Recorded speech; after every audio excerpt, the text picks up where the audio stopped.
ৰাতুল কুমাৰ লাহনৰ কবিতা গাহৰি। এবাৰেই মাথোন হৈছিল ভগৱানৰ বৰাহ অৱতাৰ।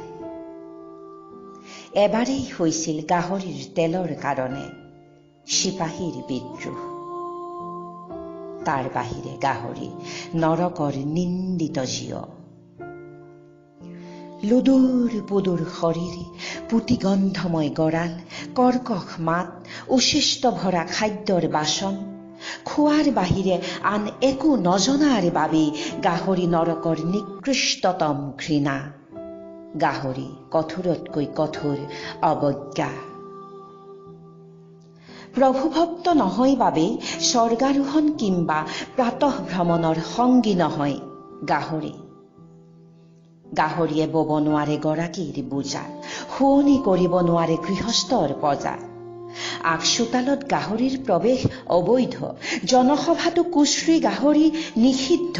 জীৱন যুঁজৰ সৰ্বত্ৰ গাহৰি নিন্দিত অবাঞ্ছিত, কিয়নো গাহৰিয়ে কেৱল খাবলৈ জানে, আন একোকে নাজানে। সমৰ সজ্জাৰ দুৰ্জয় যুঁজাৰু নহয় গাহৰি। সমাজ বিপ্লৱৰ আখৰাত গাহৰি অদ্যপি নাই। গাহৰিক লৈ সাহিত্য নহয়, নীতিশাস্ত্ৰও নিমাত গাহৰিৰ দুৰ্দশাত। কিয়নো খোৱাৰ বাহিৰে গাহৰিয়ে একোকে নাজানে।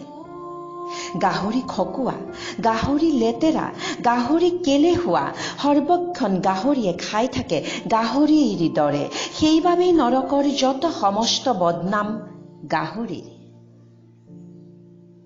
আৰু এবিধ প্ৰাণী আছে গাহৰিৰ দৰে, যি কেৱল খায় আৰু খায়। ৰাইজৰ সেৱা কৰিম বুলি খায়, নিবনুৱাক চাকৰি দিম বুলি খায়, দৰিদ্ৰক ঘৰ দিম বুলি খায়। ৰাজহাউলিৰ পৰা বেশ্যালয়লৈ খাদ্যৰ বাবে সিহঁতৰ বিচৰণ।